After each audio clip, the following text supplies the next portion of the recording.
একটা নতুন ব্লগে তোমাদের আজকে কি দেখাবো সব বলে দেবো। ঘেরি, আজকে চিংড়ি মাছের ঘেরিতে যাব 100 বিঘে। সেখানে আজকে ভাত, মাটন, চিংড়ি মাছ তো থাকবেই। সেটা দেখতে তোমরা পুরো ভিডিওটা ফলো করো। তাহলে চলো সেখানেই যাওয়া যাক।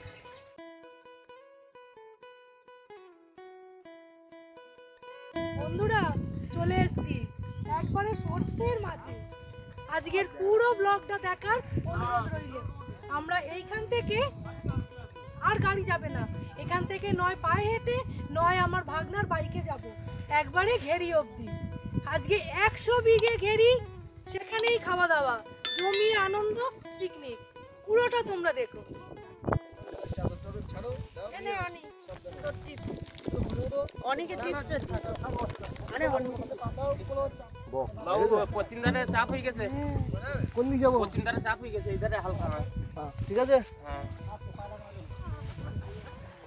এই ঠান্ডায় যদি জলে পড়ে যায় হয়ে গেল।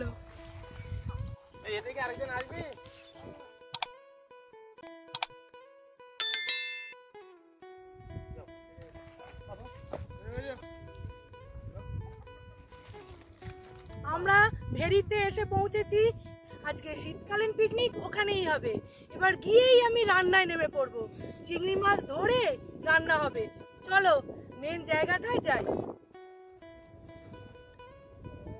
ঘুরতে এসে দেখো কি পেলাম। এটা যাওয়ার সময় কেটে ব্যাগে ভরে নেবো। ও সুস্বাদু হবে খেতে।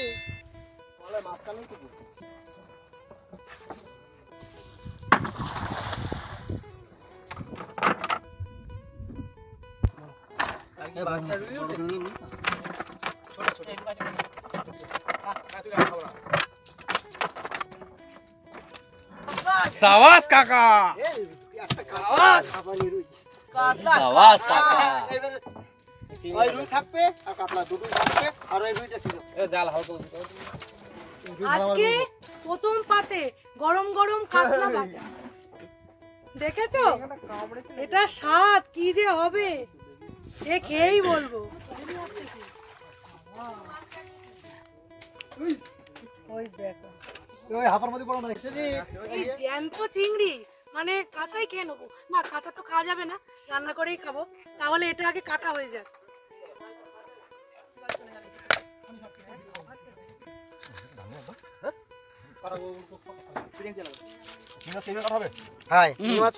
আজকে দিদি আমাকে সব জোগাড় করে দেবে, চিংড়ি মাছ আর মাংস।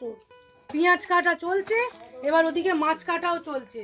দুটো হয়ে গেলে রান্না শুরু করবে। দারুণ রে, ভাষায় বলা যাবে না। ঝরঝরে করে ভাতটা নামাতে হবে, কেননা মাংস দিয়ে খাওয়া হবে তো। আজকে স্পেশাল ভাবে মাংসটা করবো। খাঁটি ধানির তেল বিশ্বজিৎ নিয়ে এসছে। এটা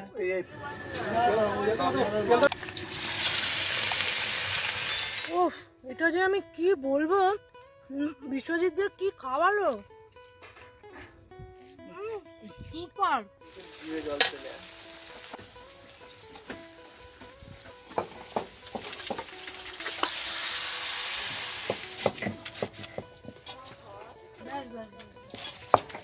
সুন্দর করে বন্ধুরা পাঁঠার মাংস আমি কষে নেব। এবারে পাঁঠার মাংস যাতে সুসেদ্ধ হয় আর তাড়াতাড়ি সেদ্ধ হয়, সেই জন্য স্পেশাল একটা জিনিস দেবো। সেটা তোমাদের আমি দেখিয়ে দেবো। পালং শাক বাটা দিয়ে করবো আজকের পিকনিকের স্পেশাল পালং মাটন। তাহলে এবার ঢেলে দেবো পালং শাক বাটা। এবার ভালো করে আমি কষবো। এখন আমার বড়মশাই গরম গরম মাছ ভাজা খাচ্ছে। ওর মাছ ভাজাটা খাওয়া হলেই খুন্তিটা ধরিয়ে দেবো হাতে, বলবো এবার মাংসটা কষো তো, আমার হাত ব্যথা করছে। এবার রংটা যা আসবে সেটা আমি তোমাদের দেখাবো। মটন ফুটছে গরমা গরম। ওফ, এই মটন কষা জমিয়ে ভাত, উফ, ভাবা যাচ্ছে না। জাস্ট বলো।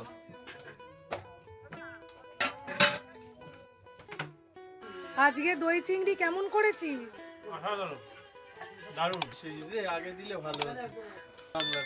এই যে সেট হয়ে গেছে একদম। মাংসটা হয়ে এসছে আর একটু বাকি। চিংড়ি মাছ দিয়ে বরমশাই শুরু করে দিয়েছে। মুখে দিয়ে বলো কিরাম হয়েছে দই চিংড়ি। টেস্টি হয়েছে। আর পালং মাটনটা নিইনি, আর খেতে ইচ্ছে করছে না, এত আনন্দিত আমি। আজকের ব্লগটা এইখানেই আমি শেষ করছি।